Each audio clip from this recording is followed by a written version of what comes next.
নমস্কার, আমি রাজশ্রী। আপনাদের সবাইকে স্বাগত জানাচ্ছি স্কাই 18 বাংলার বিশেষ বিতর্ক অনুষ্ঠান 26-এর ভোট যুদ্ধে।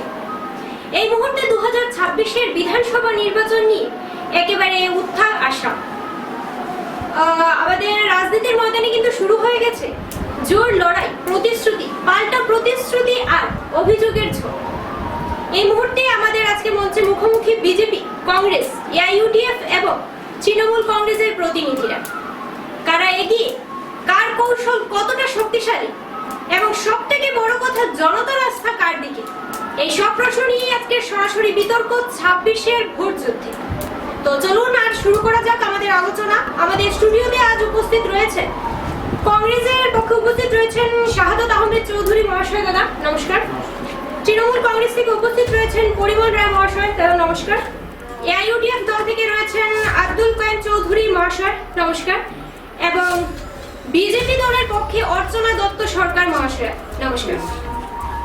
তো পরিচয় পর্ব আমরা শেষ করলাম, তো আমরা চলে যাব আমাদের আজকের মূল অনুষ্ঠান আলোচনার দিকে। আমি শাহাদাত আহমেদ চৌধুরী মহাশয় দাদার কাছ থেকে জেনে নেব, শ্রীভূমি জেলায় যেহেতু 4টি বিধানসভা সমষ্টি রয়েছে, এই সমষ্টিগুলোতে কংগ্রেস দলের ভূমিকা কি থাকবে 2026-এর নির্বাচনে? প্রথমে আমি স্কাই 18 বাংলার শুভানুদ্দিনকে জানাই আমরা যাদেরকে প্রার্থী করেছি 4টি বিধানসভা আসনে, আমাদের উত্তর করিমগঞ্জে জাকারিয়া আহমেদ পান্না, দক্ষিণ করিমগঞ্জে আমিনুর রশিদ চৌধুরী, পাতারকান্দিতে কার্তিক সিনহা এবং রাতাবাড়িতে আইনজীবী সুরুচি রায়। আমরা প্রায় 4-5টি আমাদের হাইকমান্ড সার্ভে করেছেন, জনগণের সাথে এই সমষ্টি জনগণের সাথে সরাসরি কথা বলেছেন, তারপর প্রার্থী চয়ন করেছেন। আমরা যথেষ্ট আশাবাদী এই প্রার্থীদেরকে নিয়ে।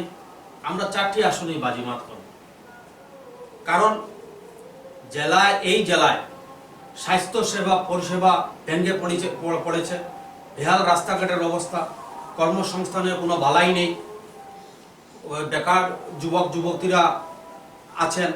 যেখানে বিজেপি প্রতিশ্রুতি দিয়েছিল বছরে 2 লক্ষ বেকারদেরকে চাকরি দেবে, কিন্তু আসলে অশ্বডিম্ব বেরিয়েছে এই 5 বছর।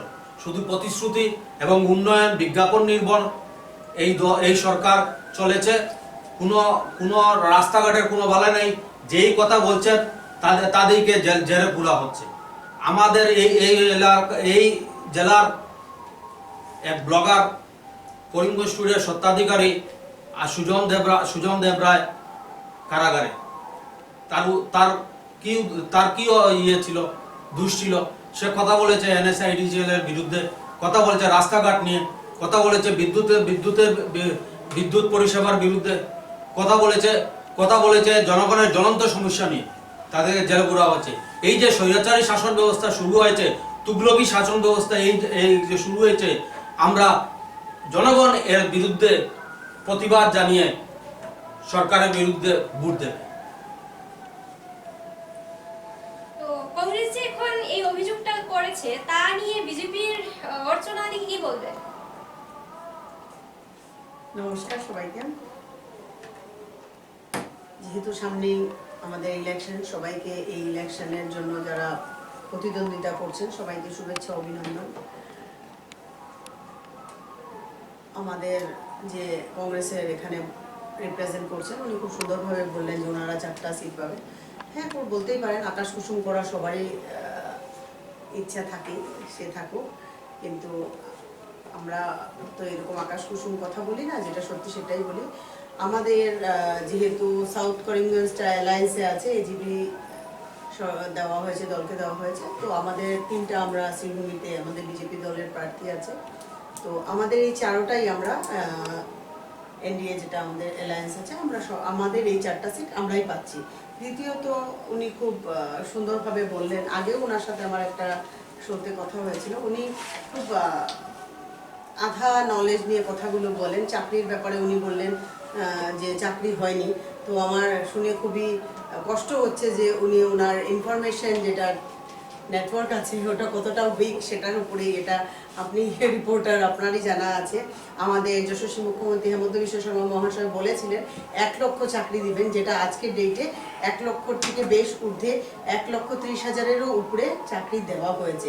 এবং প্রচুর পরিমাণে এটা নিয়ে বাচ্চারা কোনো ধরনের কোনো শুল্ক, কোনো ধরনের টাকা খরচ না করে প্রচুর পরিমাণে চাকরি পেয়েছে। দ্বিতীয় রইল সুজনের কথা বললেন, যেটা আমাদের ব্লকার আছেন শ্রীভূমিতে। সুজনের ব্যাপারটা ওনার জন্য আমার মনে হচ্ছে উনি উইদাউট এনি ইনফরমেশন একটা কথা পাস করলেন। সুজনের ব্যাপারটা ছিল NSDSL এর অফিসে গিয়ে উনি তালা মেরেছিলেন, সেটা নিয়ে ওই আইন যেটা প্রযোজ্য হয় ওই হিসাবে ওনাকে রাখা হয়েছিল। এবং সুজনকে যে বের করার জন্য যেটা পদক্ষেপ বা যেটা নেওয়া হয়েছিল সেটা আমাদেরই প্রাক্তন জেলা সভাপতি, যিনি আজকে শ্রীভূমি আমাদের নর্থ শ্রীভূমির আজকে আমাদের প্রার্থী আছেন সুব্রত ভট্টাচার্য মহাশয়, উনি সুজন মহাশয়কে এই সমস্যার থেকে উদ্ধার করে ওনার মা বাবার কাছে পৌঁছে দেন, ওনার কথাগুলোর উত্তরে। তৃতীয় মোস্ট ইম্পর্টেন্ট যেটা উনি বলেছিলেন রাস্তাঘাটের ব্যাপার, সেটা হ্যাঁ আমরাও দেখতে পাচ্ছি রাস্তাঘাট নিশ্চয়ই খারাপ আছে এখন বর্তমান, কিন্তু এখানে যেহেতু বৃষ্টিও হয়ে গেছে আর ভারতমালার কাজ প্রচুর পরিমাণে চলছে, সেই সব করতে গিয়ে যেগুলো কাজ হচ্ছে বৃষ্টি জন্য হচ্ছে না, বাট কাজ তো চলছে, এরকম তো না যে কাজ হচ্ছে না, কাজের কোনো গতি নেই। কাজগুলো যেহেতু চলছে, কাজ আমরাও জানি যখন আমরা ঘরে একটা কোনো কনস্ট্রাকশনের কাজ করি ঘরের বেহাল একটা অবস্থা থাকে। আমরা একটা ভালো বড় পরিসীমায় কিছু উন্নত পরিমাণের কিছু পেতে গেলে প্রথম আমাদের বিল্ডিং যখন আমরা বাড়িতে বানাতে যাই তখন একটু বেহাল অবস্থা থাকে। তার জন্য আমরা শ্রীভূমিবাসী এটা না যে আমাদের রাস্তাঘাট খারাপ হয়ে যাচ্ছে, ভালো কিছু আমরা পেতে যাচ্ছি, যার জন্য আজকের ডেটে হয়তো কোনো কোনো জায়গায় খারাপ জায়গা, কিন্তু আমরা যদি আমাদের ব্লকের এদিক দিয়ে মহাকল যে আমাদের ব্লক আছে, মহাকল না সরি মকইভাঙ্গা দিয়ে আমাদের যে চৈতন্যনগর ব্লক আছে, ওই দিক দিয়ে গেলে দেখবেন রাস্তার উন্নতি, যেগুলো রাস্তা কাজ কমপ্লিট হয়ে গেছে, তো উন্নতি প্রচুর পরিমাণে আছে, রাস্তাঘাটের প্রচুর পরিমাণে কাজ হচ্ছে।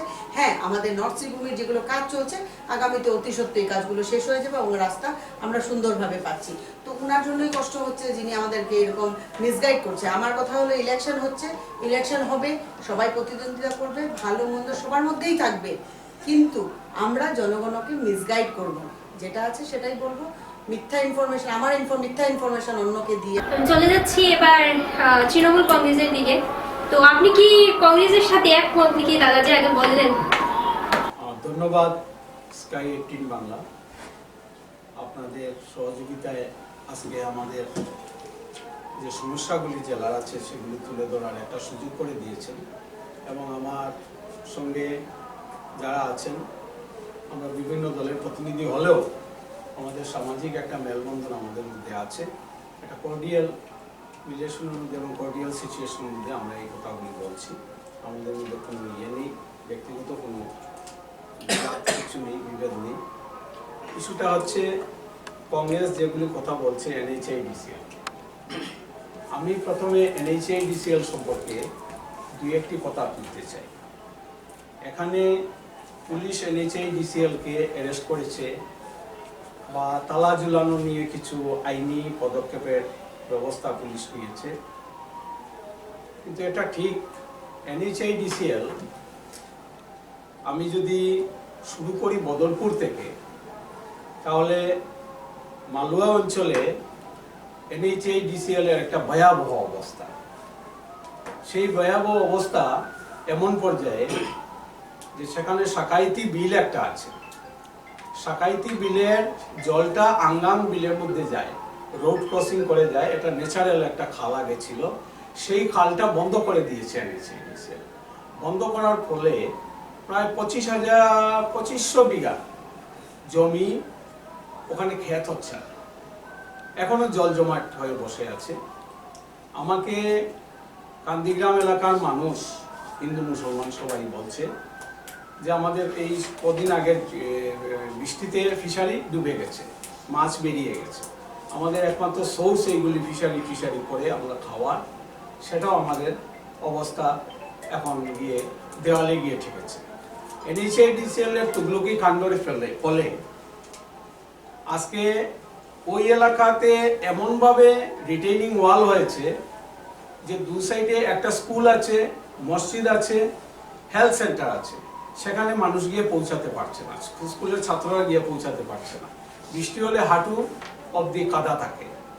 এবং জগন্নাথী বলে একটা গ্রাম আছে, জগন্নাথ, সেখানে কি হচ্ছে, জগন্নাথী নয়, এটা অ্যাকচুয়ালি এখানে নাথপাড়া বলে, এই গ্রামটা আপনি বলতে পারবেন।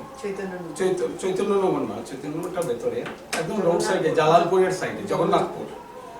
জগন্নাথপুরের মানুষ রোডের উপর উঠতে পারছে না, তাদের উপর ওয়াল তুলে দিয়েছে 25 ফুট উপর। এখন যে অবস্থা, যে তুগলুকি কাণ্ড যেটা NHIDCL, সেটা যে করিমগঞ্জ শহরে করছে তা নয়, সর্বত্র করছে। এবং তারা ডিসি এবং জেলা প্রশাসনের কথাও তারা শুনে না। জেলা প্রশাসন, আমি অন রেকর্ড বলছি, জেলা প্রশাসন প্রায় সারেন্ডার, বলছেন যে আমাদের হাতের মধ্যে নেই, এদেরকে ডাকেও আনা যায় না, মিটিংয়ে বসানো যায় না। তো ওরা সেন্ট্রাল মোদী সরকারের আন্ডারে কাজ করে, তাই তারা বেপরোয়া। কিন্তু আমরা তো জনসাধারণ নিয়ে চলতে হবে, সেগুলি NHIDCL এর একটা তুগলকি কাণ্ড চলছে, এটা অস্বীকার করার কোনো উপায় নেই। 2 নম্বর হচ্ছে আনএমপ্লয়েড সমস্যা, যেটা কংগ্রেস তুলেছে। আমরা কিন্তু বহু বছর ধরে দেখে এসেছি, আমরা স্কুল বোর্ডের মেম্বার ছিলাম, আমরাও কিছু চাকরি দিয়েছি অনেক মানুষকে, কিন্তু আমরা এই অবস্থায় এসে পৌঁছাইনি যে জেলার 3rd গ্রেড এবং 4th গ্রেড চাকরিগুলিও এখন আউট অফ করিমগঞ্জ ডিস্ট্রিক্ট থেকে হয় ট্রান্সফার, এখানে পোস্টিং হয়। আবার 2-1টা এখান থেকে পোস্ট উইথড্র করেও নেওয়া হয়ে গেছে, এখানে পোস্ট কমিয়ে দেওয়া হচ্ছে। এই যে ব্যাপারটা, এটা কিন্তু আমরা আমাদের এখানকার জেলার যারা বেকার যুবকরা আছে, তারা কিন্তু সেই যুবতীরা আছে, তারা কিন্তু সেটা মেনে নিতে পারছে না। কারণ এখানে শিক্ষিত বেকার যুবক যুবতীরা, তাদের সেই ক্ষমতা আছে, তাদের সেই এবিলিটি আছে যে তারা এই জবটা নিতে পারে, কিন্তু সেই সুযোগ নেই। এটা সেন্ট্রালি করে দেওয়া হয়েছে, এটা পরিকল্পিতভাবে করে দেওয়া হয়েছে যাতে এখানকার ছেলেমেয়েরা, করিমগঞ্জ জেলার ছেলেমেয়েরা যাতে চাকরি না পায়। তাই দেখবেন প্রতিটি ডিপার্টমেন্টে আপনারা যান, গিয়ে দেখবেন সব আউটসাইডার, আউট অফ করিমগঞ্জ ডিস্ট্রিক্টের ছেলেমেয়েরা এখানে চাকরি করছে। যেখানে আইন ছিল আগে যে 3rd গ্রেড এবং 4th গ্রেডের ছেলেমেয়েরা জেলার ভিতরে স্থানীয়ভাবে এখানে ইন্টারভিউ হবে এবং চাকরি হবে। তো এই কথাটা আমাদের, এটা আমরা প্রতিবাদ করি। এ ধরনের তুগলকি কাণ্ড গণতন্ত্রের মানায় না, যেটা বিজেপি সরকার করছে। এটা আমরা জনসাধারণের সম্মুখে আমরা নিয়ে যাব আগামী নির্বাচনে। এখন দেখুন আমাদের কনস্টিটিউয়েন্সি ডিলিমিটেশন, আমাদের জেলা থেকে একটা কনস্টিটিউয়েন্সি নির্বাচনী চক্র উঠিয়ে নেওয়া হয়েছে। কোথায় উঠিয়ে নেওয়া হয়েছে? সেটা কার্বি আংলংয়ে একটা সিট বাড়ানো হয়েছে আমাদের এখান থেকে উঠিয়ে। এই সিটটা আপনারা দেখবেন কার্বি আংলংয়ের জনসংখ্যা কত, আর আমাদের করিমগঞ্জ এই বদরপুর যে সমষ্টি ছিল সেখানে জনসংখ্যা কত ছিল। দেখা যায় যে সেখানে জনসংখ্যা কম আছে, আর বেশি টাকা থেকে কেটে নেওয়া হয়েছে। এই যে তুগলকি কাণ্ড নির্বাচন কমিশন যেটা করলো, সেটাও কিন্তু সরকারের অঙ্গুলি হেলনে হয়েছে, এটা নির্বাচন কমিশনের কোনো ইন্টারেস্ট ছিল না। এগুলি আমরা অহরহ দেখতে পাচ্ছি, যেটা আগে এরকম ঘটনা ঘটেনি। আমরা এটাও পরিলক্ষিত করছি যে আজকে এই সমষ্টিটা এমনভাবে ডিলিমিটেশন হয়েছে, উত্তর করিমগঞ্জ থেকে কেটে দেওয়া হয়েছে দক্ষিণ করিমগঞ্জে, আবার বদরপুরের অংশ কেটে দেওয়া হয়েছে কাছাড়ে। আমাদের মানচিত্র থেকে, করিমগঞ্জ জেলার মানচিত্র থেকে বদরপুর জংশন যেটা ছিল, সেই জংশনটাও এখন কাছাড় জেলায় ঢুকিয়ে দেওয়া হয়েছে। এই যে তুগলকি কাণ্ড যেটা, সেটা করিমগঞ্জ জেলার যারা শাসক দলের যারা নেতৃত্ব প্রথম সারির, তারা কিন্তু সেটা প্রতিবাদ সঠিকভাবে করতে পারেনি এবং সেটা আসাম সরকারের কাছে তুলে ধরতে পারেনি, যার ফলে আমরা করিমগঞ্জ জেলা এখন কোণঠাসা হয়ে পড়ে আছি। আজকে বদরপুর জংশন করিমগঞ্জের মানচিত্র থেকে বাইরে।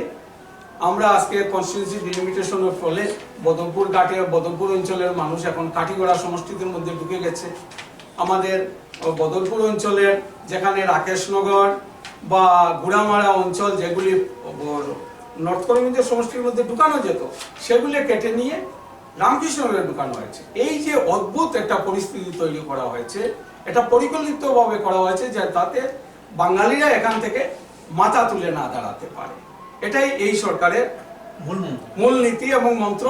এবং এখানে আসামে কিন্তু কোনো বিজেপি সরকার চলছে না, এই সরকারটা চলছে কিন্তু কংগ্রেসের বি টিম এবং বিজেপির এ টিম মিলে এই সরকার চলছে, এটা কম্বিনেশন সরকার কংগ্রেস এবং বিজেপি। এটার জন্য আমরা তৃণমূল কংগ্রেস আমরা মনে করি এটা থেকে বেরিয়ে আসতে হবে, মানুষদেরকে বেরিয়ে এনে তৃণমূল কংগ্রেসের সাথে যোগ করাতে হবে। না হলে আমাদের যে স্বাভিমান যেটা আছে সেটা লঙ্ঘন হবে। এই স্বাভিমানকে বাঁচাতে হবে এবং স্বাভিমানকে বাঁচাতে গেলেই তৃণমূল কংগ্রেসের দরকার আছে, এটা বিকল্প অপোজিশন হিসাবে। আমরা দেখতে পেয়েছি আমাদের বাংলা ভাষা নিয়ে কটূক্তি করা হয়েছে, বিজেপির মুখপাত্র কটূক্তি করেছে, কিন্তু বিজেপি থেকে বাঙালি নেতা যারা আছেন তারা কিন্তু এটার প্রতিবাদ করেননি যে বাংলা ভাষার বিরুদ্ধে সিলেটি ভাষা বাংলাদেশি ভাষা, অথচ সিলেটি ভাষা কিন্তু আমাদের মহাপ্রভুর ভাষা। মহাপ্রভু চৈতন্যদেব উনার ভাষাটাও কিন্তু সিলেটি, চৈতন্য মহাপ্রভু কিন্তু সিলেটি ভাষায় কথা বলতেন, যদিও উনার জন্ম নবদ্বীপে হয়েছিল, কিন্তু অরিজিনাল বাড়ি তো ঢাকা দক্ষিণ সেই সিলেট জেলা। তাই এইগুলি আমরা বারবার আমরা যে ধর্মের নামে এবং কুসংস্কারের নামে আমরা যে আমাদের উপর যে ধমনীতে যে আঘাত আসছে সেগুলির প্রতিবাদ কিন্তু অন্য দল করছে না, শুধু তৃণমূল কংগ্রেস এগুলির প্রতিবাদ আমরা সময়ে সময়ে করে যাচ্ছি। আপনারা জানবেন ফরেনার্স ট্রাইব্যুনাল কোর্ট হয়েছে, এটা কংগ্রেসের আমলেও ছিল, আগে এজিপির সময় এটা শুরু হয়েছে।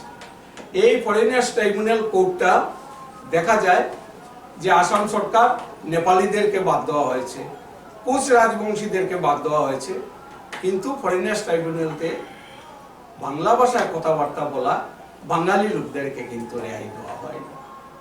সেখানে অনেক পরিমাণে হিন্দু লোক আছে, তারাও কিন্তু আজকে নাজেহাল পরিস্থিতিতে, তাদেরকে বাদ দেওয়া হচ্ছে না। এই যে তুগলকি কাণ্ড, এটা কিন্তু বিজেপি সরকার নয়, এটা হিমন্ত বিশ্ব শর্মার সরকার, হেমন্ত বিজেপি। এটা একটা নতুন একটা কম্বিনেশনের সরকার, যে উগ্রবাদী কংগ্রেসের যারা আছে এবং বিজেপির উগ্রবাদী যারা আছে, এজিপির উগ্রবাদী যারা আছে, তারা মিলে এই সরকারটা চালায়। একটা সামনে কথা বললে ভালো, আপনি অন্য দলের কাউকে আচ্ছা, উগ্রবাদী বলতে এখন- পারেন না, এটা আপনি এখন- ডিফেম করার রাইট আচ্ছা, আপনার নেই। আপনি এখানে আচ্ছা, টকশোতে এসেছেন, আপনার যা এখন বক্তব্য আছে আমাদের বলতে কথাটা পারেন। হচ্ছে But you are এটা- not supposed to defend other person. হ্যাঁ, আমি এখন AUDF এর কাছে চলে যাচ্ছি। তো- আমাদের কিন্তু আরো কিছু কথা ছিল। হ্যাঁ, আমি আসছি, অল্প করে আসছি আপনার কাছে আবার। তো আমি এবার AUDF এর কাছে চলে যাচ্ছি। রাস্তাঘাটের প্রভাব নির্বাচনে কি পড়বে, কি মনে করে AUDF? দেখেন, রাস্তাঘাটের প্রভাবটা পড়বেই। আসামে গণতন্ত্রের নামে চলছে ডিক্টেটরশিপ ফর্ম অফ গভর্নমেন্ট। এখানে সাম্প্রদায়িক সম্প্রীতি বিনষ্ট করার জন্য ডিরেক্ট সরকারের প্রধান সোশ্যাল মিডিয়া কথাবার্তা বলেছেন। আমরা জানি ভারতবর্ষ নানা জাতির মিলনভূমি, জাতিতে জাতিতে কোনো ভেদাভেদ নাই, সব মানব জাতি আমরা এক। এইভাবে একটা শাসক দলের সরকারের প্রধান সংবিধানের শপথ গ্রহণ করার পর যখন বিশেষ জাতি জনগোষ্ঠী তুলে যখন কথা কয়, সেখানে সম্প্রদায় সম্প্রীতি বিনষ্ট হওয়া তো স্বাভাবিক।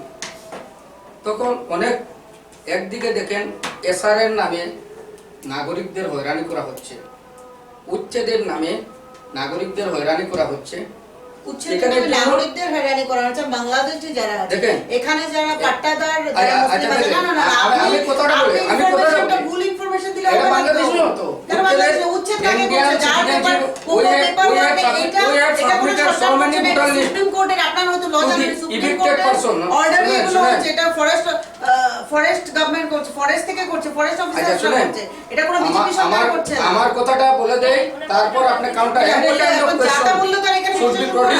আমি তো যাতা শোনার জন্য এখানে বসিনি। শুনেন, একটি কথা হচ্ছে, কংগ্রেসে বিশেষ করে দেখা গেছে এই সরকার কংগ্রেসের প্রণয়ন করা সংখ্যালঘু বিরোধী এবং বার্ষিক ও ধর্মীয় সংখ্যালঘু বিরোধী যতগুলো আইন আছে অক্ষরে অক্ষরে রূপায়ণ করতে চলেছে হেমন্ত বিশ্ব নেতৃত্বাধীন বিজেপি সরকার রাজ্যের।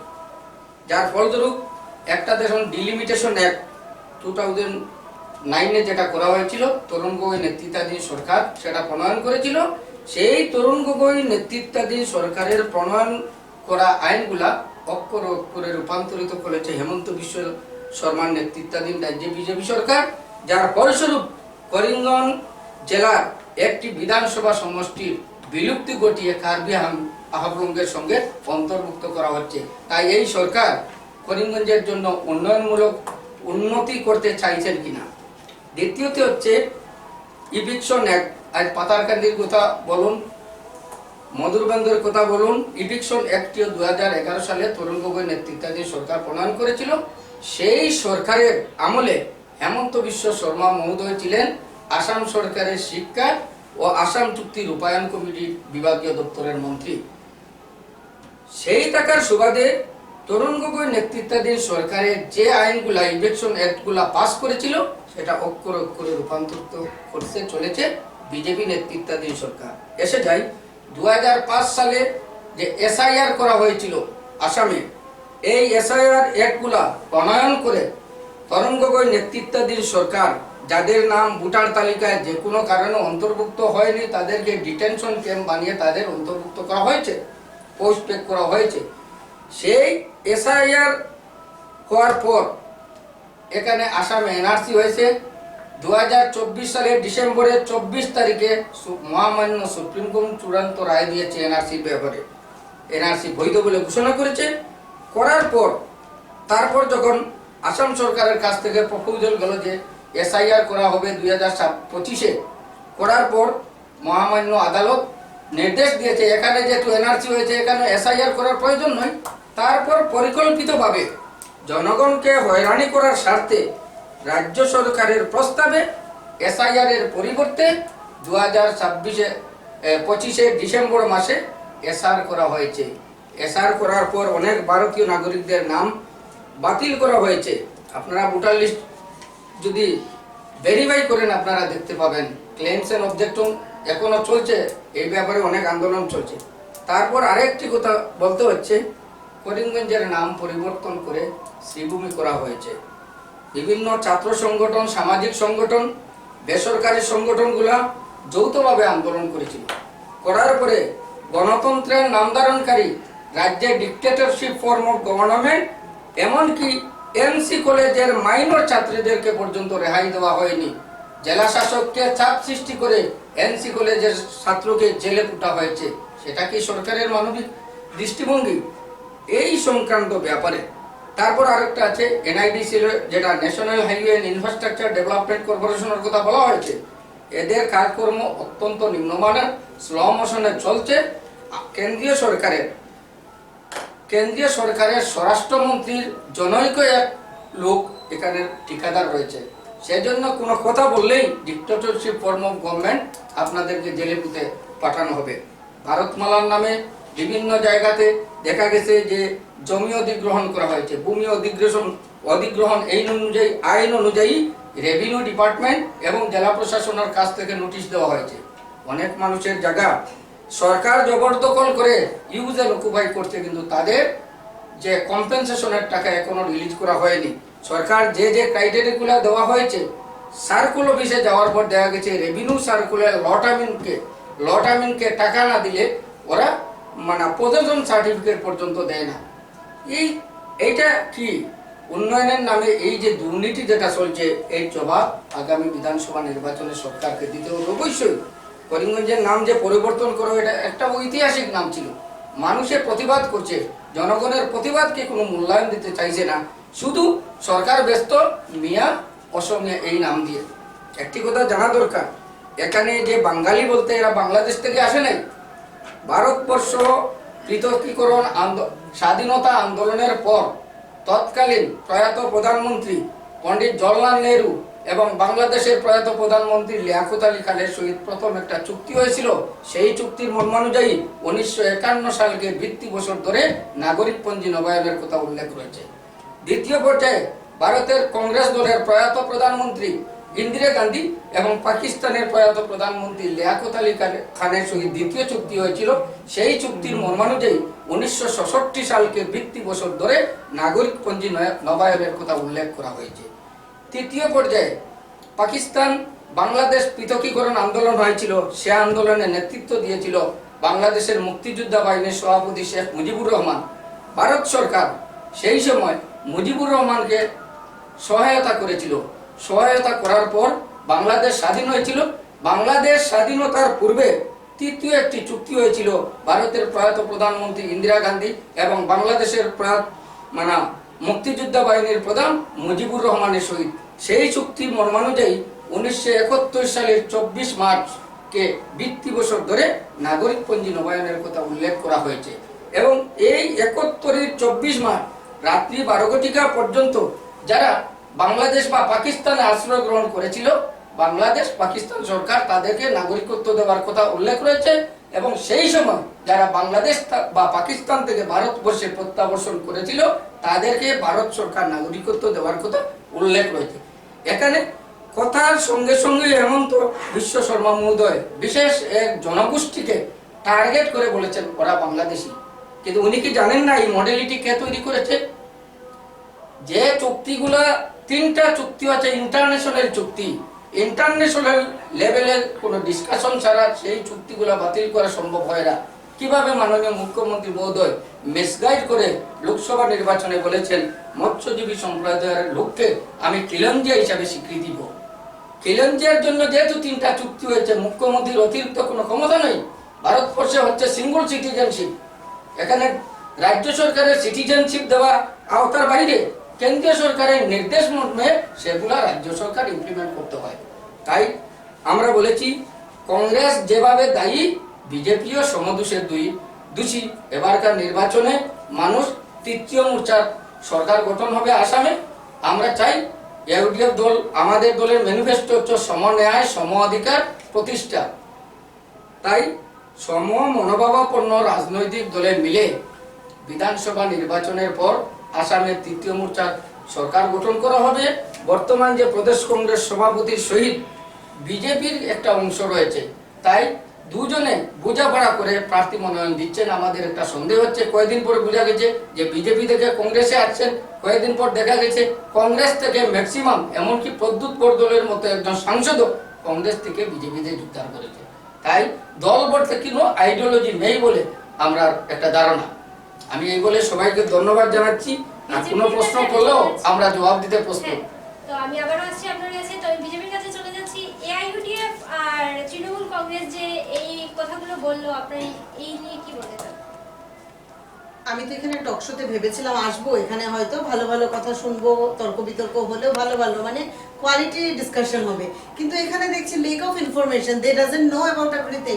এখানে হলো আঙ্গাং আর সাকাইতি বিল নিয়ে আমাদের তৃণমূলের প্রতিনিধি যে কথাটা বললেন, এই আঙ্গাং আর সাকাইতি বিল দুটোই আমার বাড়ির পাশে, যেহেতু নাহারপুর আমার বাড়ি, এই দুটো নিয়ে হ্যাঁ ঠিক আছে। যখন এনএসডিসিএল এ ভারতমালার কাজ চলছিল তখন ওখানে ড্রেনেজ একটা পুরনো ছিল, ওইটা করা হয়নি। এই ওনার হয়তো এগুলো জানা নেই, উনি হয়তো হিস্ট্রি বলছেন, আজকের থেকে 1 বছর আগের গল্প বলছেন।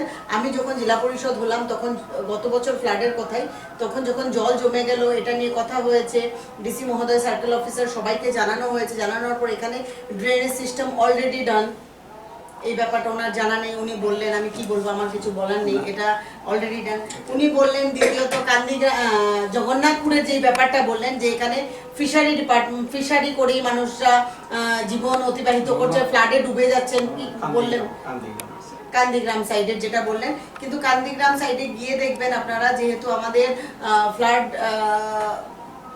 ইসের জন্য আমাদের একটা প্রকল্প পাস হয়েছে, 200 কোটি টাকার একটা ফ্ল্যাট প্রকল্প আমাদের পাস হয়েছে, ওটা শিলান্যাস হয়ে গেছে, কাজ হতে সত্য শুধু ইলেকশনের পরে না বর্ষায় হয় না, বাট আমাদের এই প্রসেস করতে অ্যাডমিনিস্ট্রেটিভ যেগুলো ছিল আমি বলছি না। আর যেটা কান্দিগ্রামের উনি বলছেন ফ্লাডে ডুবে আছে, মৎস্যজীবী মানুষ আছে, কাজ করতে পারছে না, এটা সম্পূর্ণই মিথ্যা, আপনারা নিজেরা গেলেও দেখতে পারবেন এটা।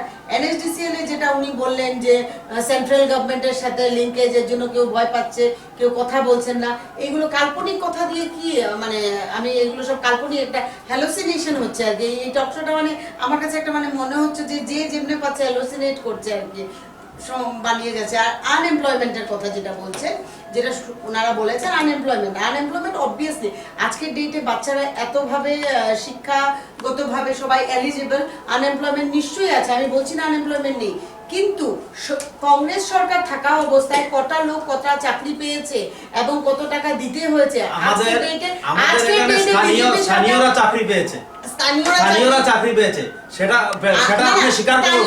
আপনারা স্থানীয়রা, আপনারা স্থানীয়দের কোনো চাকরি দিতে পারছেন, স্থানীয়রা চাকরি পেয়েছে, আন্ডার দ্য টেবিল পয়সা নিয়ে আপনারা স্থানীয়রা চাকরি পেয়েছে আমাদের এখানে। বলছেন পয়সা নিয়ে উনি কি এখানে ইয়ে করতে পারবেন?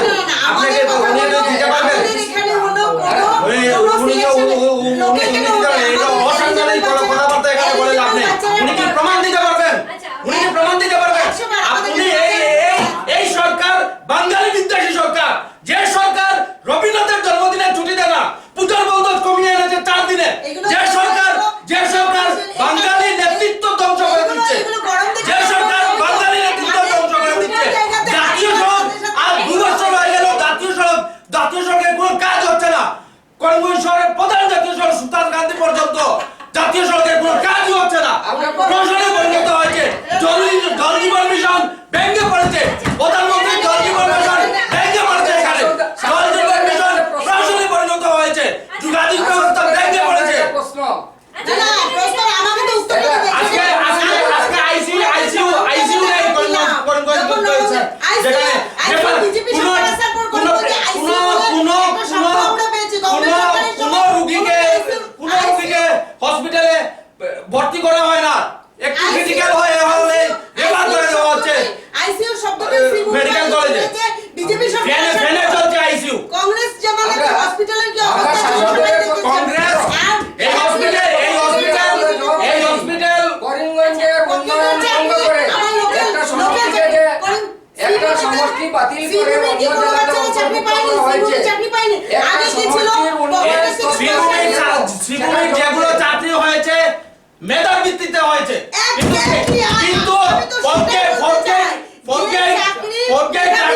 চাকরিগুলো স্থানীয় ছেলেদেরকে দেওয়া হবে, স্থানীয়দেরকে দেওয়া হবে, তা দেওয়া হয়নি।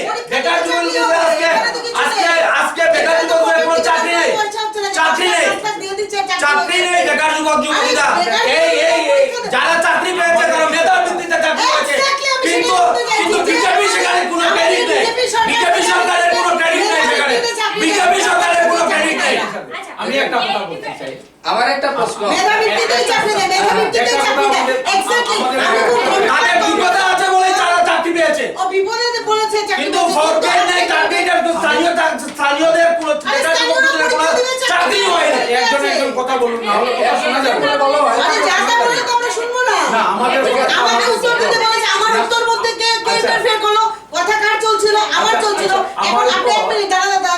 আমি বলছিলাম তো, গল্পটা হলো আমি উত্তর দিচ্ছিলাম তো, উনি উত্তেজিত হয়ে কি হয়েছে, দুর্বল জায়গাতে যখন হাত দিল তো চিক করে উঠেছে আর কি।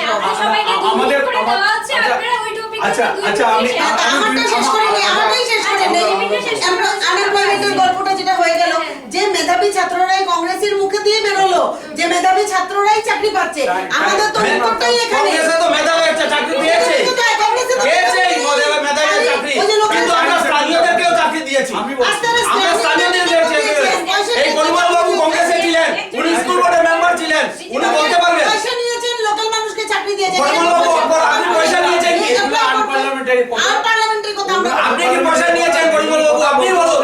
যেগুলি কথা বলতে হবে আচ্ছা, তথ্য সহকারে বলতে হবে। আরেকটা আপনি তথ্য সহকারে বলবেন। কথা হলো কে টাকা নিয়েছে আপনি তথ্য সহকারে এখানে প্রমাণ করে বোঝান। সময় সাপেক্ষে এগুলো সব কে প্রমাণ করে যান আপনি? আপনি ভিত্তিহীন কথা বলবেন আর আমরা এখানে বসে মেনে নেব, এটা হতেই পারে না, এটা হতেই পারে না। আমাদের কথা কিছু আছে, কারণ উনি আমাদের প্রতিপক্ষ নয়, একটু দলের প্রতিনিধি হিসাবে উনি বলছেন, মহিলা হিসাবে ওনাকে আরো সম্মান আমরা করি। কথাটা হচ্ছে এটা যে উনার বাড়ির পাশে বলছেন যে আচ্ছা, আমার শেষ হয়নি সব ওনাদের যেগুলো এলিগেশন, খালি তো একতরফা শুনলে হবে না, আমার গুলো তো বলতে হবে। না আপনার সময় আসবে, দেন ইউ ক্যান স্পিক। আপনার সময় আমি কোনো ডিস্টার্ব দেইনি, আপনি যেহেতু সুন্দরভাবে এক্সপ্লেইন করেছেন, I didn't disturb you anymore. দ্বিতীয়ত ওনারা বললেন যে ডিলিমিটেশন কোনো সরকার করেনি, বিজেপি সরকার ডিলিমিটেশন করে, ইলেকশন কমিশন নিজের মতে এইটুকু ডিলিমিটেশন করেছে। এখানে উনি বলছেন, উনিও বললেন আমাদের এআইইউডিএফ এর যিনি এবং কংগ্রেসের আমাদের তৃণমূল দাদা সবাই বললেন, ওনারা এটা ভালো মতো জানা উচিত। এই কংগ্রেস ডিলিমিটেশন নিয়ে বলেন, তৃণমূল বলেছেন, হ্যাঁ, এই যে ডিলিমিটেশনের যে কাজটা হয়েছে এটা কোনো সরকার ভিত্তিক হয় না, কোনো দলীয় ভাবে হয় না, এটা ইলেকশন কমিশন যে থাকে ওনার কমিশনার্সরা অফিসার্সরা মিলে এটা ডিলিমিটেশন করেছে। এটা নিয়ে আমাদের বিজেপির তরফ থেকেও বিভিন্ন ধরনের রেজলিউশন গেছেন, বিভিন্ন দলীয় গেছেন, এটার জন্য শুনানিও ছিল। এরকম ছিল না যে কাউকে শোনানোর ব্যবস্থা দেয়নি, সবকিছু সবাই রেজলিউশন দিয়েছে, যেটা প্রসেস মতো যেরকম হয়েছে সব দলের সবাই এটাতে পার্টিসিপেট করেছে, একদম আমাদের অ্যালায়েন্সের সরকার বলুন, অপোজিশন বলুন, সবাই করেছে। এখানে যেটা ডিলিমিটেশন হয়েছে এটা কোনো আমরা কেটে নিয়ে অন্য জায়গায় বাড়িয়েছি, আমরা কমিয়েছি, এটা আমাদের ভারতীয় জনতা পার্টির এটাতে কোনো পার্টিসিপেশন ছিল না, এখানে আমাদের কিছু করার ছিল না, আমরা যতটুকু পেরেছি আমাদের করা হয়েছে। এবং বাকি তো ইলেকশন কমিশন যেটা অ্যাপ্রোপ্রিয়েট মনে করেছে, ওনাদের রুলস রেগুলেশন মেনটেন করে ওনারা সেটা করেছেন। নেক্সট হইলো আমাদের ডিফারেন্সটা, যে ওনারা বলছেন যে বরাক ভ্যালিতে আমাদের বরাক ভ্যালি এবং ব্রহ্মপুত্র ভ্যালি, আমি বলতে গেলে এখন আজকের ডেটে আমার পুরো আসাম মনে হয়, কিন্তু আমরা যখন কলেজে পড়েছি, আমি গুয়াহাটির মেয়ে, তখন আমরা শুনতাম বরাক ভ্যালি এবং Brahmaputra valley, there was a difference between both the valleys and thinking, মানুষের মধ্যে একটা ডিফারেন্স ছিল, কোথায় যাচ্ছ, আসামে যাচ্ছি, হ্যাঁ, এই ধরনের কথাবার্তা ছিল। বাট আজকের ডেটে এই যে আমাদের মুখ্যমন্ত্রী হেমন্ত বিশ্ব শর্মা মহাশয় যেটা বলেছে, 2 মিনিট হয়নি, আমি করে দেখছি, তো 5 মিনিট হেমন্ত বিশ্ব শর্মা যেটা করেছেন, পুরো আসামটাকে একসাথে ঐক্যবদ্ধ করে দিয়েছেন, এখানে কোনো ডিফারেন্সিয়েশন নেই। যেটা বলেছেন উনি হিন্দু বাঙালি বিদ্বেষ কথা বলছে, কোথায় বাঙালি বিদ্বেষ কথা বলছেন? উনি বাঙালিদেরকে সাপোর্ট করছেন না। পুজোর বন্ধ, রবীন্দ্রনাথের ছুটির, রবীন্দ্রনাথের ঠাকুরের জন্মদিনের বন্ধ, এগুলো কোথায়? আমাদের পাড়ায়। আচ্ছা, আমি তৃণমূল কংগ্রেসের পক্ষ থেকে একটা কথা আমাদের মাননীয় দিদিকে বলতে চাই, যে উনার এরিয়াতে পরে এই NHIDCL এর যে অভিযোগটা আমি করেছি, এটা বাস্তব এবং বাস্তবসম্মত কথা বলছি। আপনারা জানেন যে কান্দিগ্রাম অঞ্চলে 2024 ইংরেজিতে বাঁধ ভেঙেছিল। পরে আমরা আমাদের এটা আমার কথাটা আমার কথাটা আমি সেটা করেছেন কি করেছেন না সেটা আমি বলতে যাচ্ছি। 2024 ইংরেজিতে বাঁধ ভাঙার পর আমরা মাননীয় সাংসদ সুস্মিতা দেবকে নিয়ে ওই বাঁধ ভাঙা জায়গাতে আমরা গিয়েছি। একজন মহিলা সার্কেল অফিসার ছিলেন তখন, এখন আছেন বোধহয়, বদলি হয়ে গেছেন আগে, আচ্ছা যাই, উনি আসছেন। তো আমাদের কথাটা হচ্ছে এটা, যে আজকে করিমগঞ্জ জেলায় যে ফ্লাড হয়, এই ফ্লাড বাঁধ ভাঙার এগুলো সংস্কার করার জন্য কোনো টাকা নেই। ফ্লাড কন্ট্রোল ডিপার্টমেন্ট বলছে, ওয়াটার রিসোর্স ডিপার্টমেন্ট, যে আমাদের কাছে কোনো ফান্ড নেই। আপনারা অবগত হবেন, সম্পূর্ণ SC এরিয়া, অনুসূচিত জাতি এলাকা, যেটা সুপ্রাকান্তি অঞ্চল, এই অঞ্চলটা নিলামবাজারে এসে বাঁধ শেষ হয়েছে আর এদিক উন্মুক্ত করে রাখা হয়েছে। আপনারা দেখেন যে প্রত্যেক বছর ফ্লাড হলে মানুষ রোডের উপর চলে আসে, গরু মানুষ খাদ্য একসাথে খায়, গরু একদিকে খায়, মানুষ একদিকে খায়। এই আজকের দিনে মানুষ একটা পরিবর্তন চেয়েছিল, যে বিজেপি সরকার আসলে হয়তো আমাদের একটা পরিবর্তন হবে। একটা ফ্লাড হলে মনে রাখবেন, সবচেয়ে বেশি অসুবিধা হয় বৃদ্ধ এবং মহিলাদের এবং বাচ্চাদের। ঘরে যখন জল ঢুকে যায় তাদের সমস্যাটা সবচেয়ে বেশি বাড়ে। আমরা এটা লড়াই করে 2টো স্কিম পাঠিয়েছিলাম, যে এখানে বাঁধটা হবে এবং লঙ্গাই নদীর এখানে লঙ্গাই স্টেশনে এসে এটা এসে শেষ হবে। স্কিমগুলি পড়ে আছে, গুয়াহাটিতে গিয়েছে, কোনো স্কিমের স্যাংশন নেই। স্যাংশন হয়েছে ছোট্ট 2টো, একটা হচ্ছে আপনার এটা ভবানীপুর হয়তো হবে, এই জায়গাটা আনিপুরের সাইডে একটু SC এরিয়া, এই এরিয়াতে 1-1.5 কিলোমিটার একটা স্কিম স্যাংশন হয়েছে, আর একটা বুবরিঘাটের সাইডে একটা স্কিম স্যাংশন হয়েছে। কিন্তু বাকি যে বাঁধগুলো ভেঙেছে, একটু বৃষ্টি হলে বাঁধ ভেঙে যায়, এগুলি কিন্তু মেরামতের কোনো কাজ আর হয়নি। MLA ফান্ড থেকে কিছু কিছু হয়েছে, আর পাবলিকরা তাদের টাকা পয়সা দিয়ে বাঁধ করেছে। এখন কথা হচ্ছে কান্দিগ্রামে কন্ট্রাক্টর পায় না ডিপার্টমেন্ট খুঁজে, তারপর ধরে টরে তারা একজন কন্ট্রাক্টর করেছে, আজ পর্যন্ত তারা এই কাজের টাকা পয়সা পায়নি। তারা অভিযোগ করে আমাদেরকে, বলে আপনারা অপোজিশন করেন, আপনারা এগুলি নিয়ে লড়াই করুন। আমরা দেখুন, আমরা তথ্য সহকারে বলছি, ফিশারির জল ওভারফ্লো করে মাছ বেরিয়ে গেছে। গোপেন্দ্র দাস এবং সেখানে আরেকজন বিজেপি নেতা আছেন, সেখানে এই বাঁধের সাইডে বাড়ি, সাম দাস টাইটেল, উনারা আমাকে ফোন করেছেন যে দাদা আপনি একদিন এসে দেখে যান, আমাদের অবস্থাটা এই। আমি বললাম ভাই, আমি এখানে একটা জিনিস বুঝি না, একদিকে এআইডিএফ, একদিকে কংগ্রেস, একদিকে বিজেপি। আমরা তৃণমূল কংগ্রেস আমরা কি করতে পারি? বললো না আমাদের বাড়িতে জল উঠে যায়। আমি বললাম ঠিক আছে, আপনি যে কার্ডটা একজনের বাড়িতে গেলাম, ওনার নামটা এই মুহূর্তে মনে হচ্ছে না, উনি আমাকে দেখালেন যে আমাদের মোদির কার্ড আছে, আমরা বিজেপি। আমি বললাম ঠিক আছে, ফ্লাডের জল যখন আসে তখন তো আর বিজেপি থেকে আসে না বা কংগ্রেস থেকে আসে না, যেদিকে ডাউন থাকবে ডাউন এলাকাতে ফ্লাড জল যাবে, তো এগুলি তো প্রতিকার করতে হবে। আমি কিন্তু এখনো বলছি যে সাকাইতি বিলের জলের যে মূল যে ধারা যেটা ছিল সেটা বন্ধ আছে, এটা সরজমিনে গেলে সবাই জানে। এই কথাটা যদি আপনি যদি এটাকে অস্বীকার করেন, তাহলে এখানে টিভির মধ্যে এই চ্যানেলের মাধ্যমে মানুষ কিন্তু আপনার এলাকার মানুষ এটাতে কাজ হচ্ছে, এটা নিয়ে এখন কোনো কাজ নেই, একে একে বলুন। এখন কোনো কাজ নেই আমরা বলছি এই কারণে যে তারপর আমরা 4টা মিটিং এখানে করেছি লোকাল পাবলিক দিয়ে। NHIDCL বলছে যে আমরা যেটা আমাদের স্কিম এস্টিমেট যেটা স্যাংশন হয়েছে এটা থেকে ডানেও যাব না বামে যাব না। জেলা উপায়ুক্ত করিমগঞ্জ বলছেন যে এরা আমাদের কথা শুনে না। আমি দায়িত্ব সহকারে কথা বলছি জেলা উপায়ুক্ত নিয়ে, এরা আমাদের কথা শুনে না, আমরা কিছু করতে পারছি না, আপনারা একটু দেখুন। তারপর আমরা সুস্মিতা দেবকে নিয়ে এলাকার মানুষ জমিয়ে আমরা মিটিং করলাম। মিটিং করে অবশ্য চিফ মিনিস্টার এটা ব্যাপারে একটু আমি ধন্যবাদ দেব, কারণ চিফ মিনিস্টার 8 তারিখ নভেম্বরের 8 তারিখ উনি চিঠি ইমেল পেয়েছিলেন এবং 8 তারিখেই তিনি চিফ সেক্রেটারিকে লিখেছেন যে এটার উপরে একটা অ্যাকশন করতে হবে। অতঃপর দেখা গেছে সুস্মিতা দেব এটা নিতিন গাডকারির সঙ্গে কথা বলে নিতিন গাডকারি একটা চিঠিও দিয়েছেন যে এটা এডিশনাল এস্টিমেট করে এই ড্রেনের জলটা যাতে এই খালের জলটা যাতে খুব স্বাভাবিকভাবে যায়। এখন এগুলি নিয়ে পদ্ধতিগত ব্যাপার, এই কথাটা উঠেছে NHIDCL তুগলুকি কাণ্ড, এটা এস্টিমেট বানাতে এটা ভুল করেছে, এটা কোনো ব্যক্তিগত কাউকে আমরা আক্রমণ করে বলিনি।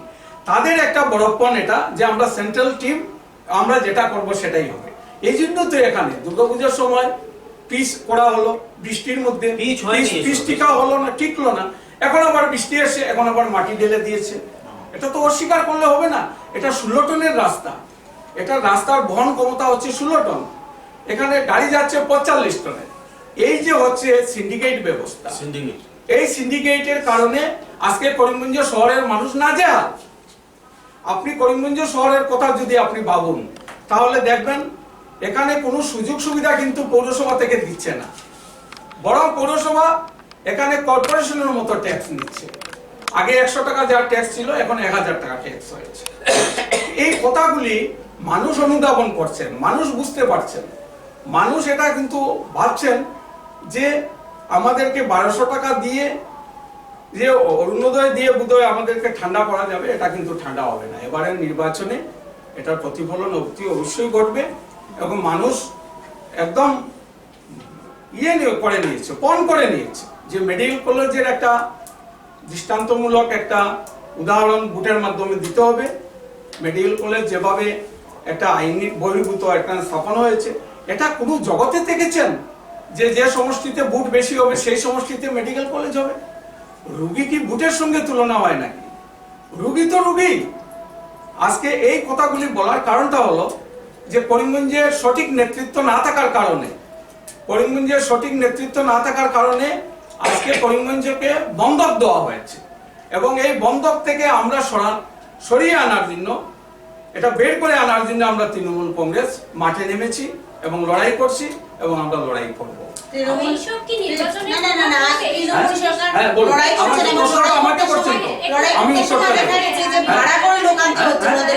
এইসব যে আপনি বললেন এখন এইসব কি আপনার নির্বাচনে প্রভাব পড়বে?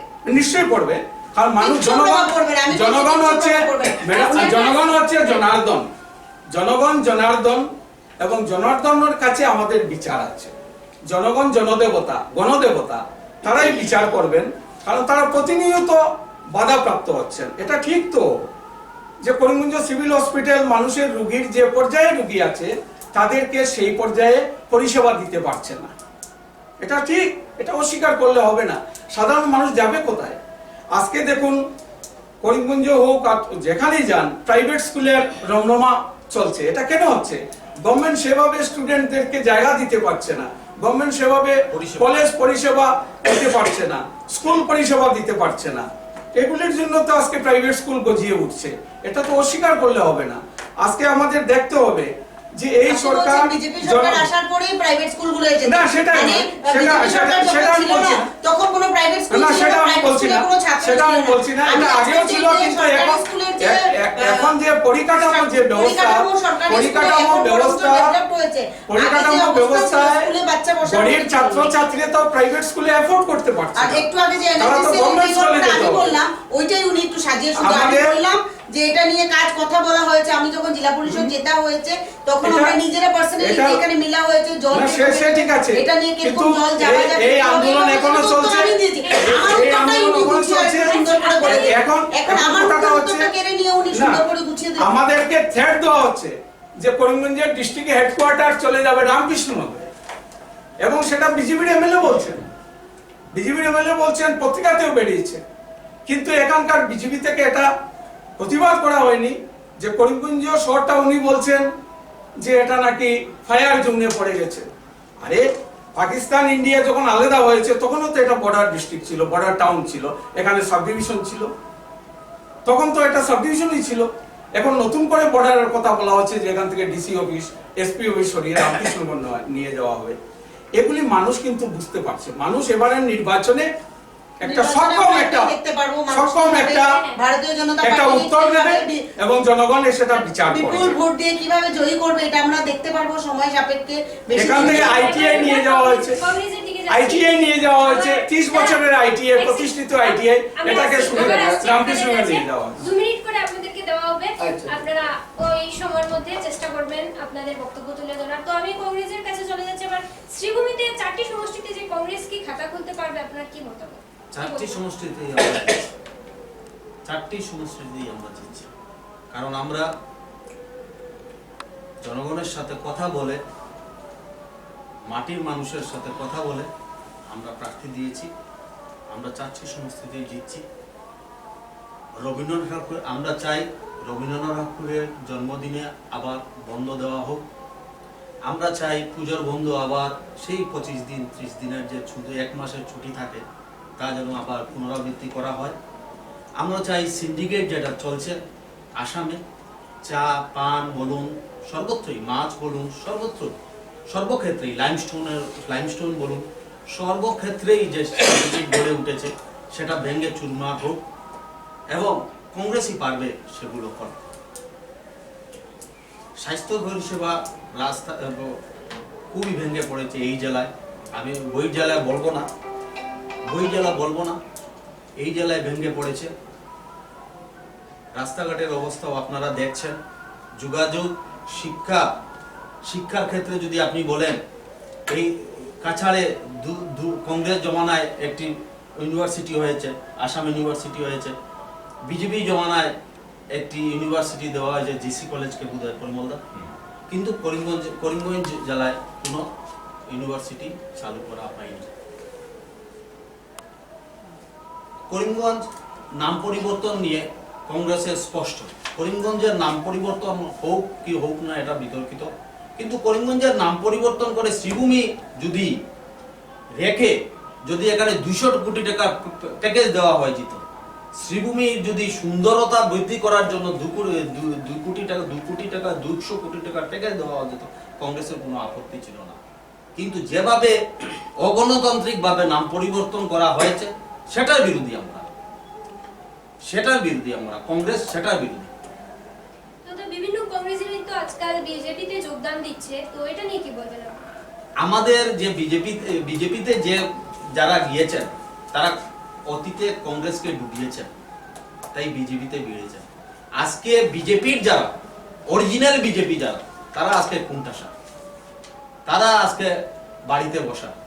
আর যারা চালাচ্ছে তারা কংগ্রেসকে ডুবিয়ে গিয়ে আজকে বিজেপিকে চালাচ্ছে। আপনারা দেখবেন এরাই এই সরকার এই 2026-এ পড়বে। জনগণ বুঝে গিয়েছেন, আসামের জনগণ, যারা এরা ডি কংগ্রেসি এবং কংগ্রেসকে ডুবিয়ে আর বিজেপি চালাচ্ছেন, সরকার চালাচ্ছেন, তারাই আবার সরবেন, জনগণই সরাবেন ওদেরকে। আজকে পদ্মতর বদলে গিয়েছেন, উনি কি পেয়েছেন? 3 বারের মন্ত্রী ছিলেন, 3 বার কংগ্রেস বিধায়ক বানিয়েছে উনাকে, 2 বারের সাংসদ বানিয়েছে। এই বিধানসভা নির্বাচনে উনার ছেলেকে প্রার্থী করেছে, উনি কংগ্রেস উনাকে কি দেন? তারপরে উনি মন্ত্রিসভায় স্থান পাওয়ার জন্য আজ সাংসদ পদ ছেড়ে আবার আবার বিধানসভা নির্বাচনে নেমেছেন। তো মানুষের যারাই লুবি, তারাই কংগ্রেসী যারা লুবি ছিল, তারাই বিজেপিতে চলে গেছে। এই জায়গাতে আমাদের একটা আসছি আপনার কাছে আসছি, আমরা একবার এআইইউডিএফ এর কাছে চলে যাই। তো দাদা, আপনার অসময়ে কতটি সিট পাবে আপনাদের দল, আপনি কি মনে করেন? 30 থেকে 35টি পাবো। করিমগঞ্জের 3টি আসনে মূল প্রতিদ্বন্দ্বিতা আমাদের সহিত হবে, যেটা উত্তর করিমগঞ্জ, দক্ষিণ করিমগঞ্জ এবং রামকৃষ্ণনগর। পাতারকান্দি 50-50 চান্স। মুখ আছে বলতে দিন। কংগ্রেস বিজেপিদের অস্তিত্বই থাকবে না, কারণ কংগ্রেস বিজেপি একই কথা। আসামও ডাবল ইঞ্জিনের সরকার চলছে, এক ইঞ্জিন কংগ্রেস এক ইঞ্জিন বিজেপি। আর 2022 সরকারের মাঝে বিজেপির ডাবল কোইঞ্জিন হলো বিজেপি ফ্লাড ড্যামেজ রিপেয়ারিং এর নামে বিভিন্ন হিতাধিকারী ফ্লাড ভিকটিম ফার্মার্সের কাছ থেকে দরপত্র আহ্বান করা হয়েছিল। সংশ্লিষ্ট কৃষি বিভাগ, মৎস্য বিভাগের কাছে দরখাস্ত দিয়েছিল, আজ পর্যন্ত কোনো পয়সাও ভিকটিম পারসন না পায়নি। আর হেমন্ত বিশ্ব শর্মা মহোদয় বলেছেন এত কোটি দিব, এত কোটি দিব। এসএইচজির নামে গ্রামাঞ্চলে এসএইচজি গ্রুপ ফরমেশন করে 2-1 দিয়েছেন বিজেপি রিকমেন্ডেড কিছু এসএইচজি গ্রুপকে। আর সোশ্যাল মিডিয়ায় বাবা চলছে সকলকে 9,000 টাকা করে দিচ্ছি। অরুণোদয়ের কথা, 7 মাস 8 মাস থেকে অরুণোদয়ের ইনকোয়ারির নামে টাকাগুলা জব্দ করে রেখেছেন। বুট এসেছে 7-8 মাসের টাকা এক লগে জমিয়ে দেওয়া হচ্ছে, বলেছে আমি 9,000 করে দিচ্ছি, সেটা বাবা ডাকছেন। তারপর দেখা গেছে যে একটা কথা দেখেন, করিমগঞ্জের মানুষ অত্যন্ত ভুল করবেন যদি বিধানসভা নির্বাচনে বিজেপিকে বিজয় করেন, কারণ করিমগঞ্জের উন্নয়নের টাকা খারপি আপলঙ্গে চলে গেছে। করিমগঞ্জের একটা বিধানসভা সমষ্টি বৎসরে 1 কোটি টাকা এমএলএ এরিয়া ডেভেলপমেন্ট স্কিম থেকে পেয়ে থাকেন, আরো কোটি কোটি টাকা বৎসরে পেয়ে থাকেন একজন এমএলএ। একটা বিধায়ক তহবিলের কোটি কোটি টাকা আজ অন্যত্র চলে গেছে ডিউ টু হেমন্ত বিশ্ব শর্মার নেতৃত্বাধীন বিজেপি পরিচালিত রাজ্য সরকার। এই সরকার জনসাধারণকে ভয়ভীতি দেখিয়ে আজ শিবভূমি নাম, খাল, অন্য কিছু নামকরণ করে তারা যেন ভোটার লিস্টে নাম সংশোধন, আধার কার্ডে নাম সংশোধন, এই নাম সংশোধনে জনসাধারণকে ব্যস্ত রেখে এই 5 বছর পূর্ণ করেছে সরকার। আর শুধু বলছে মিয়া এরা বাংলাদেশি। আপনি যে বলছেন টিএমসি এমন কি কাজ করেছে যে জনগণ টিএমসি কে ভোট দেবে?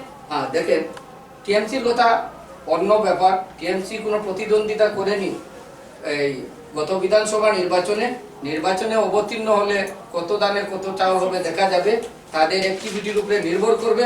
আমরা শুধু বলছি 1 ভোট জনগণ দিলে 1 ভোট নিয়ে একজনই বিধায়ক যদি জিতে যান বিধানসভায় আগুন তুলবে, যেটা আমরা দেখেছেন। আপনারা আসামও ডিলিমিটেশনের পর ইউডিএফ এর আন্দোলন আপনারা দেখেছেন, তারপর আপনারা দেখেছেন ইভিকশনের পর যে উচ্ছেদ করা হয়েছিল, ইউডিএফ যে প্রতিবাদ করেছিল, কোনো রাজনৈতিক দল সেটা প্রতিবাদ করতে সক্ষম হননি। তাই আমরা নৈতিক দায় স্বীকার করে বর্তমান মুখ্যমন্ত্রী ওনাকে ওনার পদত্যাগ করার জন্য জোরালো দাবি জানাচ্ছি। ব্যর্থ বিজেপির কাছে চলে যাচ্ছি। কংগ্রেস থেকে যেহেতু বিজেপিতে অনেকেই যোগদান করেছে, এটা নিয়ে কি বিজেপিতে কোনো মানে কিছুর সৃষ্টি হবে, দাঙ্গা বা কিছু? কংগ্রেস থেকে যেহেতু ওনারা বিজেপিতে যোগদান করেছে। দেখুন, আমাদের ভারতীয় জনতা পার্টিতে যারা নতুন করে যোগ দিচ্ছেন তাদেরকে স্বাগতম জানানো হয়েছে। আমাদের যারা দলীয় বরিষ্ঠ যারা আছে তারা নিশ্চয়ই কিছু ভালো বুঝেছেন এবং কোনো কারণ আছে, নিশ্চয়ই ওনাদেরকে ওয়েলকাম জানানো হয়েছে এবং অ্যাপ্রোপ্রিয়েট লোককে অ্যাপ্রোপ্রিয়েট জায়গা দেওয়া হবে, সেটা কথা। এখন আমাদের দলের আইডিওলজিটাকে যার ভালো লাগছে সে যদি আসে, অবভিয়াসলি তাদের জন্য আমাদের দরজা সবসময় খোলা আছে। আইডিওলজিটা অবভিয়াসলি এখন উনি বলছেন কংগ্রেসি যারা ছিলেন, যারা কংগ্রেসকে ডুবিয়ে বিজেপি দলে এসেছেন, আমি এটার ধিক্কার জানাচ্ছি। ওনারা ওনাদের লোকদেরকে ভালো করে রাখতে পারেননি, কারণ সেই সময় দলের নিশ্চয়ই আমরা অনেকবার অনেক ইন্টারভিউতে আমাদের হেমন্ত বিশ্ব শর্মা মহাশয় ওনার ইন্টারভিউতে আমরা দেখেছি যে ওনারা যখন কংগ্রেস দলে ছিলেন ওনাদের সাথে কি ধরনের ব্যবহার করা হয়েছে, কি ধরনের কত স্টেপ ছিল যে ওনাদের সাথে বা ওনাদের দলীয় কর্মী যারা আছে ওনাদের সাথে এবং বরিষ্ঠ যারা নেতা আছেন ওনাদের কুকুরের সাথে কিরকম কম্প্যারিজন করা হতো, এগুলো আমরা দেখেছি বিভিন্ন ইন্টারভিউতে, শুনেছি আমরা। তো নিশ্চয়ই ভারতীয় জনতা পার্টির দলের যেটা আইডিওলজি আছে, যেখানে কি হচ্ছে সবাইকে সমানভাবে দেখা হচ্ছে, আসামে কোনো উন্নতির ভারতীয় জনতা পার্টি বলতে কিছু নেই। এটা আপনার কথা, আপনি এখন যেমন তৃণমূলে বিজেপি থেকে অরুণোদয় থেকে শুরু করে সবকিছুই আজকে ভারতীয় জনতা পার্টি বলতে তৃণমূলকে কেন জনগণ ভোট দেবেন, এটা আপনি হ্যাঁ। না, আমার কথাটা আগে শেষ করে নিই। আপনি প্রশ্নটা আগে আমাকে একটা করেছেন, এটা উত্তরটা নিয়েই আরেকজনকে প্রশ্ন করুন। এখন তারপরে হলো ওনারা বললেন, কংগ্রেসের দাদা বললেন যে রাস্তাঘাট খারাপ, রাস্তাঘাটের এই অবস্থা। আমি 2009 ইংরাজির কথা বলছি, তখন আমাদের শ্রীভূমির থেকে শিলচর যেতে 3 থেকে 3.5 ঘন্টা সময় লাগতো। আজকের ডেটে আমরা রাস্তাঘাট যদি দেখি, এটা যদি উনি বলেন না উন্নতি হয়নি, তাহলে তো উনি হয় আইদার ধৃতরাষ্ট্র হয়ে বসে আছেন, আর তো কিছু বলার নেই আমার।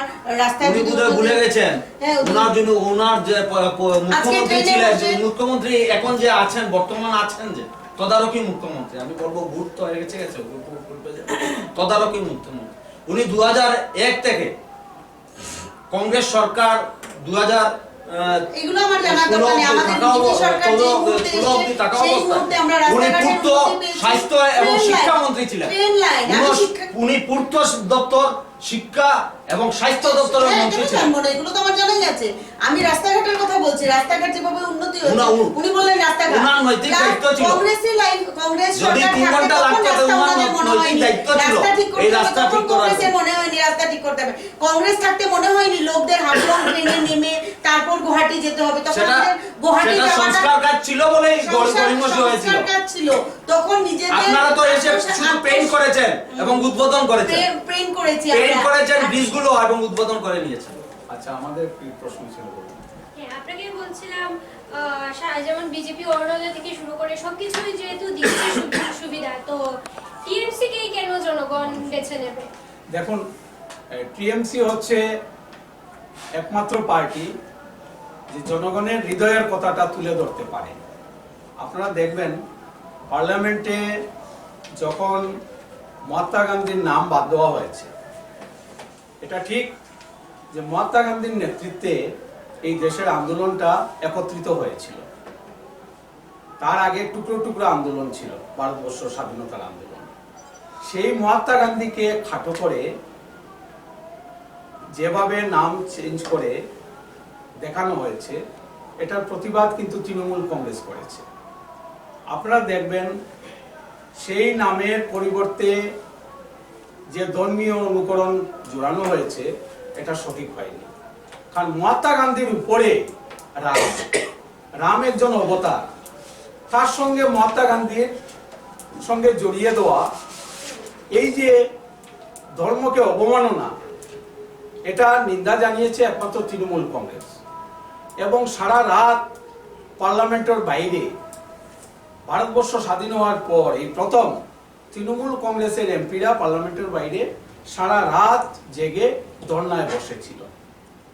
তৃণমূল কংগ্রেস এই জন্য মানুষের পাশে থাকে এবং মানুষ তৃণমূল কংগ্রেসের পাশে থাকবে।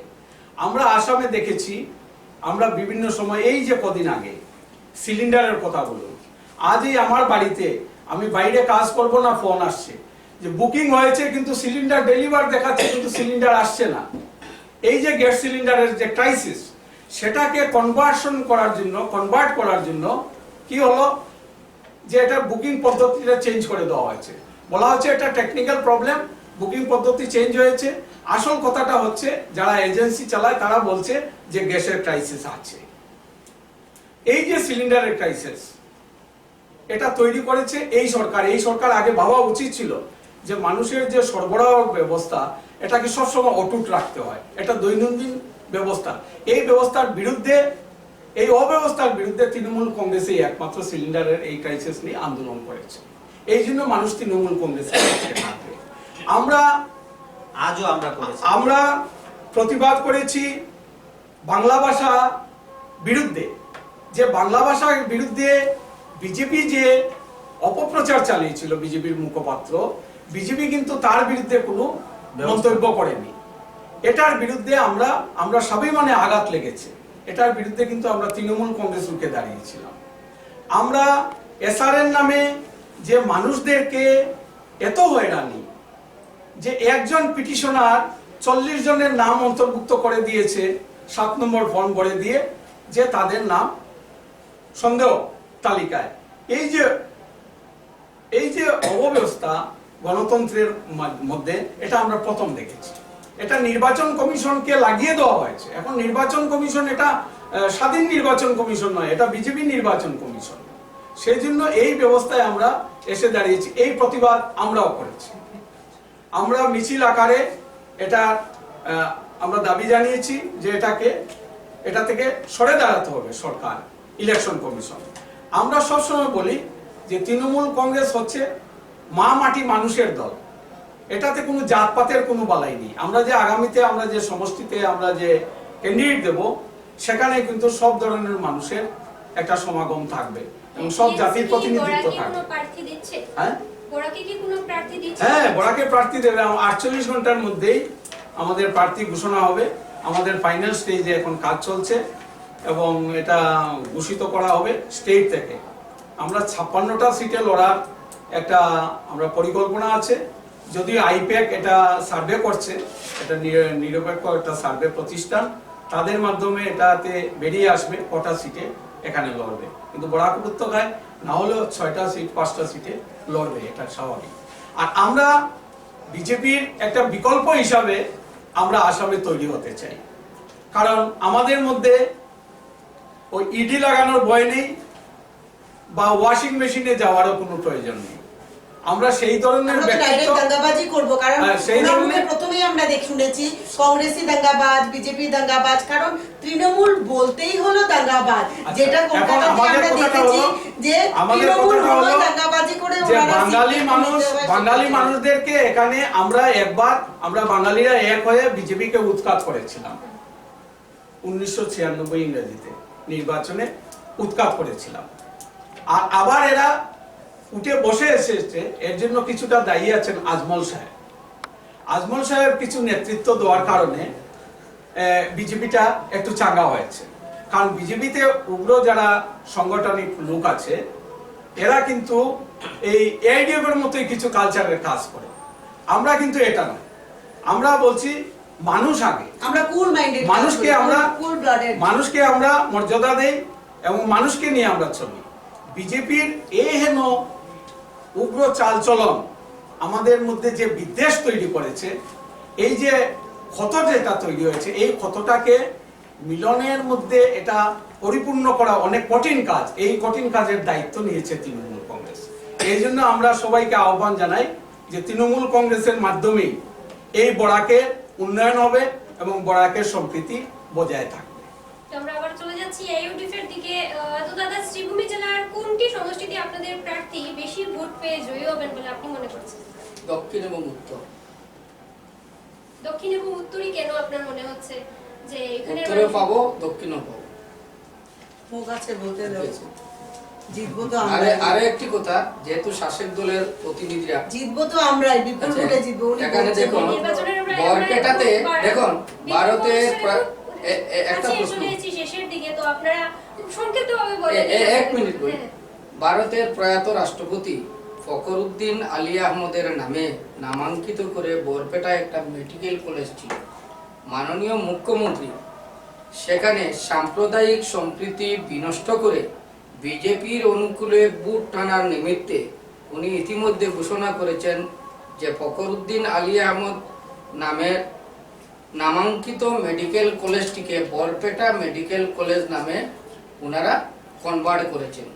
যেভাবে শ্রীভূমির নাম করিমগঞ্জের নামকে বিলুপ্তি ঘটিয়ে মানে কনভার্ট করে শ্রীভূমি করা হচ্ছে, সেখানেও করে যাতে সাম্প্রদায়িক সম্প্রীতিটা বিনষ্ট হয় আর বিজেপির বিরুদ্ধে বিশেষ কোনো সম্প্রদায়ের লোক, অর্থোডক্স কোন রাজনৈতিক দলের বা ভোটাররা যেন বিজেপির ভালোই লাগলো নিজেরাই নিজেদেরকে অর্থোডক্স বললেন। কারণ একটা হসপিটাল হচ্ছে, হসপিটাল নামটা ওনাদের জাতিগত সাম্প্রদায়িক কারণে আমি আমাদের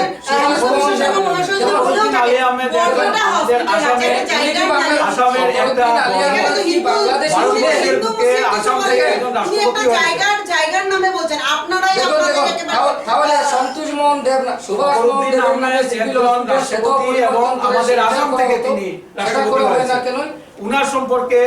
উনার সম্পর্কে কোনো প্রশ্নই থাকতে পারে না এবং রাজনীতিও হতে পারে না। রাজনীতি হতে পারে। উনার নামে একটা মেডিকেল কলেজ হয়েছে, এটা তো গর্বের বিষয়।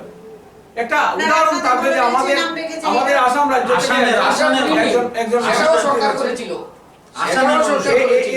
এই সরকারের তো এটাই কাজ, এই সরকারের এটাই কাজ। এই যে সরকার কোথায় কি একটা বাকি সংখ্যালঘু মানে মানুষদেরকে সবাই হয়রানি ধৃতরাষ্ট্র করা হয়ে হয়েছে, গেছে, সরকারি সরকারি বাকি অফিসের কাজগুলো শিক্ষা চোখে হয়েছে, পড়ছে, হয়রানি করা বাকি হয়েছে। কাজগুলো চোখে পড়ছে না, কোনো এটাই নামে হচ্ছে। নামাঙ্কিত করা উচিত নয়। আমরা এই বলে আমি সর্বশেষ পর্যায়ে বলছি যে বিজেপির যে অ্যাক্টিভিটি, এটা সর্বশ্রেণীর জনসাধারণের সহিত ম্যাক্সিমাম 80% ক্ষতিকারক। এআইডিএফ কে যেখানে বলা হয়েছে এটা সাম্প্রদায়িক দল, এআইডিএফ এর নির্বাচনী ম্যানিফেস্টো লেখা আছে সমন্যায় সম অধিকার প্রতিষ্ঠার লক্ষ্যে হচ্ছে এআইডিএফ বঞ্চিত জনগোষ্ঠী দল, যারা সম ন্যায় পাওয়ার জন্য আন্দোলন করে তার অধিকারকে আদায় করার নিমিত্তে এই দল গঠন করা হয়েছে। দাদা আপনি শেষ মুহূর্তে কি বলতে চান? আমি আর বিতর্ক বাড়াতে চাই না। আমরা ভারতীয় জাতীয় কংগ্রেস সর্বধর্ম সর্ব উন্নয়ে গঠিত সব ধর্মকে শ্রদ্ধা করি, সব সমাজের সর্ব মানুষকে শ্রদ্ধা করি এবং আগামী বিধানসভা নির্বাচনে আমাদেরকে জয়ী করুন। অতীতেও যেভাবে আমাদের পাশে ছিলেন, আগামীতেও আমাদের পাশে থাকবেন আশা রাখি। করিমগঞ্জ জেলার 4টি বিধানসভা আসনে আমাদেরকে জয়ী করবেন এবং আগামীতে আসামে কংগ্রেস সরকার গঠন করবে এই আশা রেখে আমি আপনাদের সাথ থেকে বিদায় নিচ্ছি। তো আমি দিদি বিজেপির কাছে এখন চলে যাচ্ছি। দিদি আপনি কি বলবেন শেষ মুহূর্তে? আমি শেষ মুহূর্ত, যেহেতু তর্ক বিতর্ক যেটাই হয়েছে, অনেক কিছু বলার ছিল, বলা হয়নি, তথাপিও আমি একটা কথাই বলতে চাই। আমাদের ভারতীয় জনতা পার্টি জাতি ধর্ম বর্ণ নির্বিশেষে সবার উন্নতি চায়, দেশের উন্নতি, দশের উন্নতি, সমাজের উন্নতি। যেভাবে একটু আগে বলেছেন অরুণোদয়ের কথা, বা আমরা এসএসজি বলুন, নিযুত মাইনা বলুন, বিভিন্ন প্রকল্প দিয়ে সাহায্য হচ্ছে সমাজে, কিন্তু তৎপরীয় আমি বলছি মাইনরিটি সেক্টরের কথাও যদি আমি বলতে চাই, আমাদের চাইল্ড ম্যারেজ যেটা বন্ধ হচ্ছে, বহু বিবাহ বন্ধ হয়েছে, আমাদের বিভিন্নভাবে যেটা মাইনরিটি মা বোনেরা আছেন, দিদিরা আছেন, তাদের জন্য যে ভবিষ্যৎ সুগম হতে পারে সেই সব বিষয়েও, ছোট্ট ছোট্ট বিষয়েও আমাদের দলীয় বরিষ্ঠ জনেরা যেভাবে চিন্তা করে উন্নতির, খালি শুধু রাস্তাঘাট এইসব উন্নতি না, সামাজিক উন্নতি, বাচ্চাদের এডুকেশনাল উন্নতি এবং চাকরির বিষয়ে যেটা কথা বলা হয়েছে, 1 লক্ষর বলা হয়েছিল, প্রায় 1.5 লক্ষর মতো চাকরি দেওয়া হয়েছে।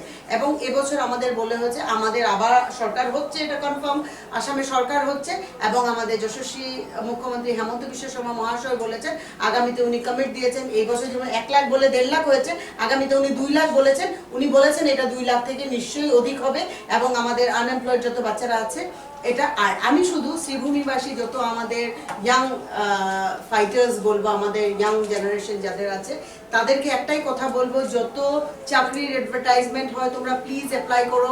এখানে কোনো 3rd গ্রেড 4th গ্রেড কিছু নেই, সব অন মেরিট হবে, সব তোমরা অ্যাপ্লাই করো। আগের দিন চলে গেছে যে আমার 3rd গ্রেডের চাকরি তুমি আমি ঢুকিয়ে দিচ্ছি, এরকম হয় না, এখন সব অন মেরিট হয়, এখন 4th গ্রেড চাকরিও এরকম।